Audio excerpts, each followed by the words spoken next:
On Bargain Block, we use a lot of cedar tables. I think they're a really beautiful way to add some texture and some organic elements to a space. In this particular case, I think it'll be a nice anchor for our room, and we're going to bring in some other elements in the space that also have cedar to kind of pull the look together. The longest part is just cutting all the wood pieces that you need, but once all that's cut, then the assembly is actually pretty easy. Our cedar slat tables, I think, is probably one of our most versatile and one of my favorite pieces that we make. Really easy project to put together with a really big impact, and I think that's why I love using them so much. I love using cedar. It's warm, it holds up well, it smells nice. Evan is actually allergic to some forms of cedar. Anyway, so we're gonna do a triangle today. But I've done round, we've done oval, we've done Square, rectangles, anything that you can dream up. We're gonna draw a line from corner to corner, then you have two identical pieces, so that forms your top and bottom. Yep. I do a lot of triangles too. They're really great for flow in a space. I feel like if you have a couch, you can kind of direct traffic with the triangle table. It's really fun to kind of position it in a way that makes people go how you want. And you better be straight.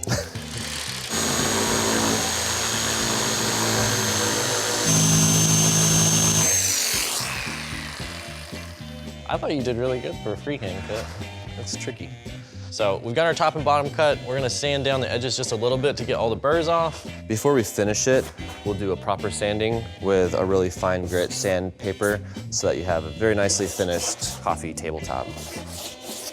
Standard coffee table heights usually range from 16 to about 24 inches. So depending on the height of your sofa, that really kind of determines the height of the coffee table. So we would like this table to be 18 inches tall. So we're gonna strip down our cedar pickets to 3/4 inch wide strips, and we're gonna cut them all to 18 inches long. So that'll give us the height.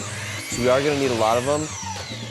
Once you kind of know where to find scrap wood, it becomes very clear that it's everywhere. From old wood shops, neighbors have given me a ton of wood. Find it on the side of the road a lot of times. A lot of thrift stores have pallets that are broken down that you can buy that wood, or they'll just give you that wood. And of course, any offcuts from any other projects that you do. People have them everywhere, so you can find wood scraps just about anywhere. So we're using a finished nail gun. You can use hammer nails. For this particular project, it's probably gonna take a while. That would take a good while, but it could be doable. done. Yeah. And we wanna have a spacer. So this is just an offcut from the sticks that we'll use as our guide for how we're spacing these. Start at the corners. You know that those are gonna line up, and each one of these only has one nail in each end, so there is some flexibility. You can pivot them, you can work with them until you get everything lined out, but this is the best way to start it, is just corner, corner, and then start filling in from there. If after a few pieces it doesn't feel super stable, don't panic. So we're just doing the 4 corners just to give at least some stability. So once you get your 2 corners on this end, I like to go ahead and just get one side done so that it's got some strength to it. We're going to just fill in this one side, and then we'll spin it around and continue on.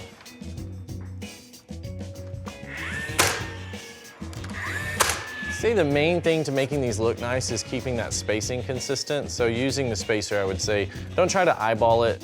So it is a little time consuming. So, make sure you're starting this project maybe on a weekend or something when you have a day off. It's a huge impact for what you actually have to do.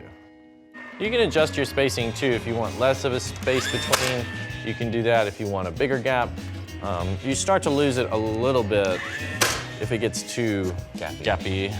Working from both sides too can help make sure that you keep everything kind of even and level.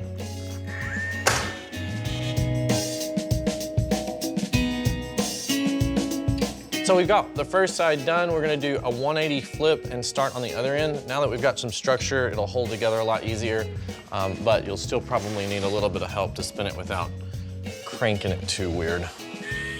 So when you're nailing this one on the end where the tip of the triangle is really thin, just make sure you're angled in to the wood. You don't want to nail yourself to the table. Yeah, we've been there, we've done that. So we're just gonna finish up this side and then flip it over and do the final side. And then at that point, we're ready to finish out the table.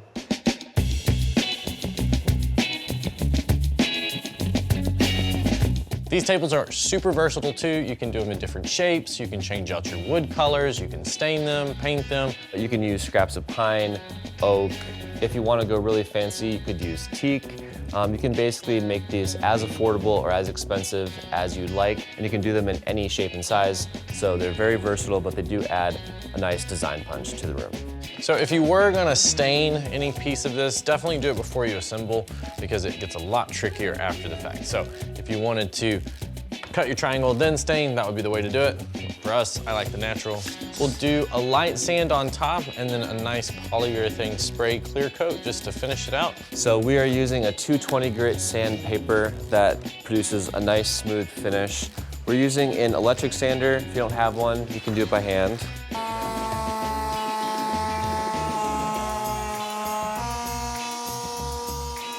So we're ready to clear coat. Yep.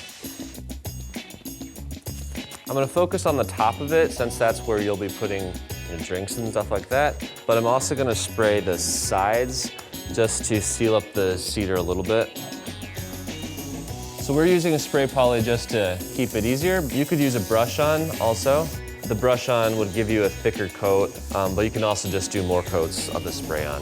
Although the spray on does make it easier to seal the cedar pieces, and that'll just help protect the cedar slats so that over time they don't dry out or warp.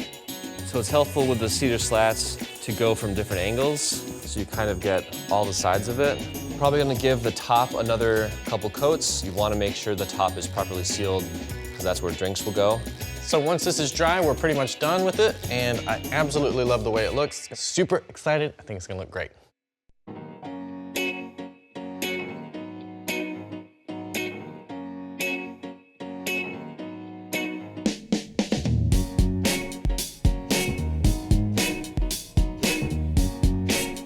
So for this space, a triangle really works well. We've got some other geometric shapes in the room, so it really will kind of anchor the space. If you want to change it up, go for it. I love circle ones, I love ovals. There's just really a lot that you can do with these. People really love these tables for a reason. They're very versatile. They bring the warmth of real wood. They're kind of playful and they add a lot of texture. So if you're looking for a DIY project that really has a big impact that's not super hard, I feel like this is the perfect project for you.